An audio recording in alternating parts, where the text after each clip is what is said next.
લક્ષ્મણભાઈ તમે છોકરાઓ જોડે રમત એ કરી લો છો. લક્ષ્મણભાઈ તમે આ બધું જ તો કામ ગુજરાતીના શિક્ષકનું છે યાર. હું તો ભવાયો છું યાર.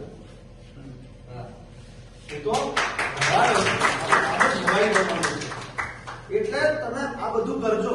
પણ સાહેબે કીધું કે શિક્ષક બન્યા પછી શું એ વિષયમાં ઉતરી ગયેલા હશો ને તો આવું થઈ શકશે. હવે એક જમાનો હતો જીકે નો, બધા આપણે કહેતા જીકે જનરલ નોલેજ. પછી જમાનો આવ્યો જીએસ નો, જનરલ સ્ટડી. પછી હવે જમાનો આવ્યો છે જીએ, જનરલ અવેર નો. જનરલ અવેર નો જે જનરલ અવેર થયું ને, દિનેશભાઈ મસ્ત વાત કરી કે એટલું બધું વાતું છે કે એને ભેગું કરવા જેવો મેળ જ નહીં પડે. પણ અવેર હશે ને જે, માન લો કે તમે એક બસ જતી હોય છે, આગળ ને પાછળ બાઇક લઈને જતા હોય, એક્ટિવા લઈને જતા હોય તો ત્યાંથી ઉપદેશ મળશે, આંખ ના પરથી ઉપદેશ મળશે. એ અવેરનેસ કહેવાય. કોણ કે છે પથરાઓ કશું બોલતા નથી. અરે રાત્રે અંધારામાં જાઓ તો નિર્જીવ પણ કિલોમીટર કઈ જતા હોય છે.